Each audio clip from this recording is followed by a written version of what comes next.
যখন তখন মুখরোচক কিছু খেতে ইচ্ছে করলে একেবারে দোকানের মতো নিমকি খুব সহজেই বাড়িতে বানিয়ে ফেলতে পারেন। খুবই সহজ বানানো আর খুবই কম উপকরণে বানিয়ে নেওয়া যায়, যা দোকানের থেকে কোনো অংশেই কম না। নমস্কার, কাকলিস কিচেন অ্যান্ড লাইফস্টাইল চ্যানেলে আপনাদের সবাইকে স্বাগত জানাই। নিমকি বানানোর জন্য প্রথমে একটা পাত্রের মধ্যে নিয়ে নিচ্ছি ময়দা। আমি এখানে 1.5 কাপের মতো ময়দা নিয়েছি। এখন এর মধ্যে দিয়ে দিতে হবে 1 চামচ গুঁড়ো চিনি আর স্বাদ মতো লবণ। আর এর মধ্যে ফ্লেভারের জন্য দিয়ে দিচ্ছি অল্প একটু কালো জিরে আর জোয়ান। এখন এর মধ্যে ময়ানের জন্য দিয়ে দিতে হবে সাদা তেল। আমি এখানে 1/4 কাপ সাদা তেল দিয়েছি, মানে 1.5 কাপ ময়দার জন্য 1/4 কাপ সাদা তেলই যথেষ্ট। তবে আপনারা চাইলে এখানে সাদা তেলের পরিবর্তে ঘিও ব্যবহার করতে পারেন। সব কিছুকে ভালো করে মিশিয়ে নিচ্ছি, মানে ময়ানটাকে ভালো করে দিয়ে দিতে হবে। আর যখন মুঠো করলে ঠিক এরকম ডালা পেকে যাচ্ছে, তখন বুঝে নিতে হবে ময়ানটা একেবারেই পারফেক্ট হয়েছে। এখন অল্প অল্প করে জল দিতে হবে আর একটা টাইট ডো রেডি করে নিতে হবে। দেখুন, ডোটা আমি রেডি করে নিয়েছি। আর রুটি বা পরোটার জন্য আমরা যেরকম ডো রেডি করি তার থেকে একটু টাইট করতে হবে। এবার ঢাকা চাপা দিয়ে কিছুক্ষণ রেখে দিচ্ছি। কিছুক্ষণ পরে ফিরে এলাম। এখন দেখুন ময়দাটা অনেকটাই নরম হয়ে গেছে। এখন এটাকে একটু ভালো করে মাখিয়ে নিতে হবে আর ছোটো ছোটো করে লেচি কেটে নিতে হবে। এবার একটা লেচি নিয়েছি, তারপর এটাকে একটা বেলনি কাঠ দিয়ে পাতলা করে বেলে নিতে হবে। মানে যতটা পাতলা করা যায় ঠিক ততটাই পাতলা করে বেলে নিতে হবে। রুটিটা পাতলা করে বেললে নিমকিটা খুব সুন্দরভাবে ফুলবে। আর রুটিটা যদি মোটা থাকে তাহলে কিন্তু নিমকিগুলো ফুলবে না, এতে খেতে ভালো লাগবে না।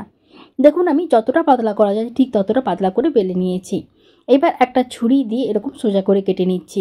আর সোজা করে কেটে নেওয়া অংশগুলোকে আবারও এরকম ঠিক কোণা করে কেটে নিচ্ছি। এরকম করে সমস্ত নিমকি শেপগুলো দিয়ে দিতে হবে। এইভাবে নিমকি বানানো শিখে গেলে যখন তখন নিমকি খেতে ইচ্ছে করলে খুব সহজে কিন্তু বাড়িতে বানিয়ে ফেলতে পারবেন। আর তার জন্য কিন্তু দোকানে যাওয়ার প্রয়োজন পড়বে না।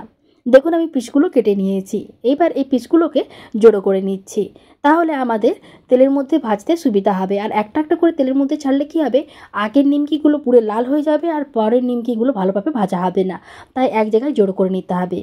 এবার ভাজার জন্য কিছুটা পরিমাণ তেল গরম করে নিয়েছি, আর তেলটা মিডিয়াম গরম করতে হবে।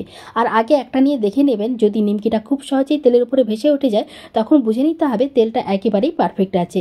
এবার একসঙ্গে অনেকগুলো নিমকি দিয়ে দিতে হবে আর এভাবে একটু গোল্ডেন ব্রাউন কালার করে ভেজে নিতে হবে। আর গ্যাসের ফ্লেমটা কিন্তু অবশ্যই মিডিয়াম থাকবে, কোনোভাবে কিন্তু হাই করা যাবে না, তাহলে কিন্তু খুব তাড়াতাড়ি পুড়ে লাল হয়ে যাবে, এতে নিমকিটা খেতে ভালো লাগবে না। যখন ঠিক এরকম একটা লালচে কালার চলে আসবে তখন এগুলোকে তেল থেকে তুলে নামিয়ে নিতে হবে। আর এইরকম করে সব নিমকিগুলো ভেজে নিতে হবে।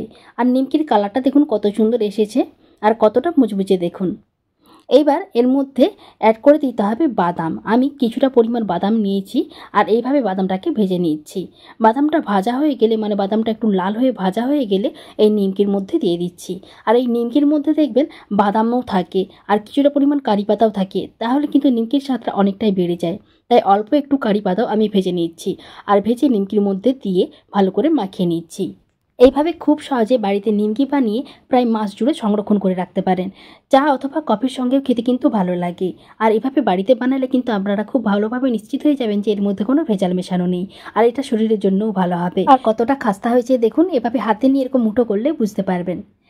আজকের মতো ভিডিওটি আমি এখানে শেষ করছি। ভিডিওটি ভালো লাগলে আমার পাশে থাকার অনুরোধ রইল। আর ফেসবুক থেকে দেখলে পেজটিকে ফলো করে নেওয়ার অনুরোধ রইল। বাড়িতে বানিয়ে থাকলে রেসিপিটি কেমন লাগলো কমেন্ট করে জানাতে একেবারেই ভুলবেন না। সবাই ভালো থাকবেন। সবাইকে অসংখ্য ধন্যবাদ।